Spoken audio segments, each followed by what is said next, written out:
नमस्कार मंडळी, महाराष्ट्रीयन मेजवानीमध्ये आपले खूप खूप मनापासून स्वागत. तर आज आपण उपवासाची एकदम सॉफ्ट स्पंजी अशी इडली बनवतोय आणि या इडलीसोबत खाण्यासाठी मस्त अशी उपवासाची चटणीसुद्धा बनवत आहे. तर रेसिपी स्किप करू नका, शेवटपर्यंत बघा. तर इडली बनवण्यासाठी आपल्याला मिक्सरचं भांडं घ्यायचं आणि भांड्यामध्ये मोजून 1 वाटी भरून भगर घ्यायची. या भगरीला वरई तांदूळसुद्धा म्हणतात आणि पाव वाटी साबुदाणा घ्यायचा. भगर आणि साबुदाणा ग्राइंड करून घ्यायचा. तर इथे बघू शकाल की भगर आणि साबुदाण्याची छान पावडर ग्राइंड झाली. आता ग्राइंड केलेल्या पावडरमध्ये आपल्याला अर्धी वाटी दही घालायचं. दही फार आंबट घ्यायचं नाही आणि त्याच वाटीने यामध्ये आपल्याला अर्धी वाटी पाणी घालायचं आणि परत हे मिश्रण ग्राइंड करून घ्यायचं आहे. तर परत मिश्रण ग्राइंड केल्यानंतर तुम्ही बघू शकाल की एकदम छान असं हे मिश्रण ग्राइंड झालं. आपण जसं नॉर्मल इडली बनवतो त्या पद्धतीचं या ठिकाणी आता हे मिश्रण ग्राइंड झालेलं आहे.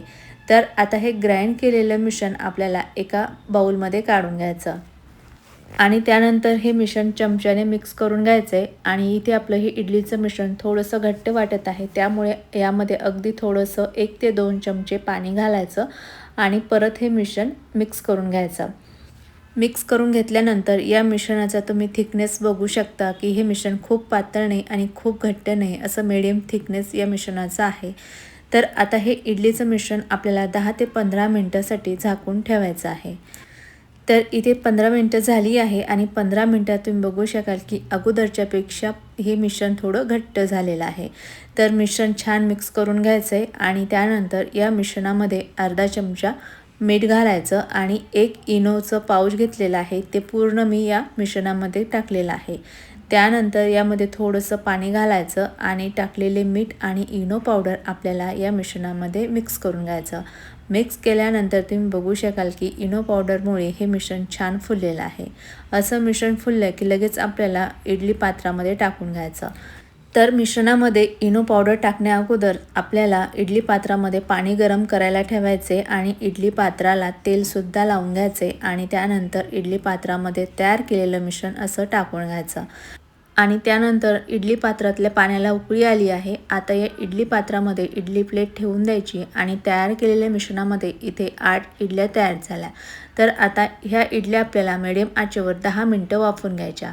इडली तयार होते तोपर्यंत आपण इडलीची चटणी तयार करून घेऊ. त्यासाठी कढईमध्ये अर्धी वाटी शेंगदाणे टाकून मिडियम आचेवर 2 मिनटं भाजून घ्यायचे आणि 2 मिनटानंतर यामध्ये टाकण्यासाठी इथे मी 4 ते 5 लाल मिरच्यांचे तुकडे घेतले.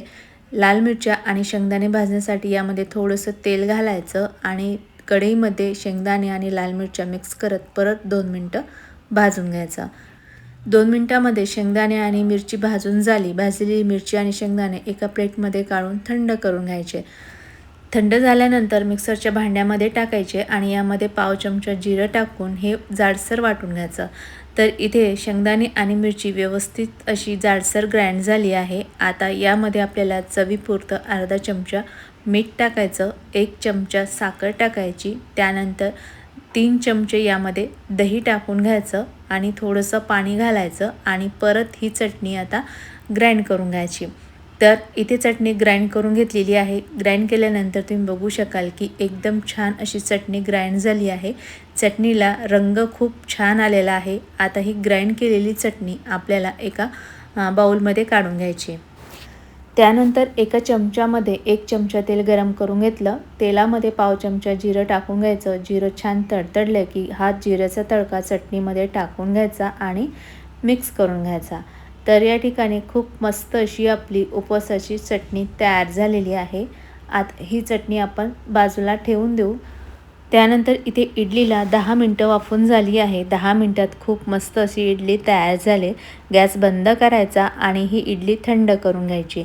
तर या ठिकाणी मी इडली थंड करून घेतलेली आहे. आता आपण ही इडली चाकूने किंवा चमच्याने आपल्याला काढून घ्यायची आहे. तर या ठिकाणी बघू शकाल की अगदी सहज इडली पात्रामधून इडली निघालेली आहे आणि इडली बघू शकता खूप छान तयार झाली. अगदी सॉफ्ट आणि स्पंजी इथे आपली उपवासाची इडली तयार झालेली आहे. तर सेम पद्धतीने आपल्याला बाकीच्या सुद्धा इडल्या इडली पात्रामधून काढून घ्यायच्या आहे. तर या ठिकाणी कोणतीही पूर्वतयारी न करता फक्त 15 ते 20 मिनिटांमध्ये उपवासाची इडली आणि चटणी तयार केलेली आहे आणि तुम्ही बघू शकाल की इडल्या खूप छान तयार झालेल्या आहेत। तर उपवासाला पोटभर फराळ पाहिजे असेल आणि तेलकट पदार्थ नको असेल तर तुम्ही अशी पोटभर खाता येईल अशी कमी तेलाची हलकी फुलकी सॉफ्ट इडली आणि चटणी नक्की ट्राय करू शकता। ही इडली बघू शकता खूप छान तयार होते आणि ही इडली तयार केलेल्या उपवासाच्या चटणीसोबत तर खूपच छान लागते। तर येणाऱ्या आषाढी एकादशीला उपवासाला अशी माझ्या पद्धतीने उपवासाची इडली व चटणी नक्की करून बघा, तुम्हाला खूप आवडेल। आणि ही रेसिपी तुम्हाला कशी वाटली कमेंटमध्ये नक्की सांगा। रेसिपी आवडली असेल तर रेसिपीला लाईक आणि चॅनलला सबस्क्राईब करायला विसरू नका। परत भेटूयात पुढच्या व्हिडिओमध्ये, तोपर्यंत बाय बाय।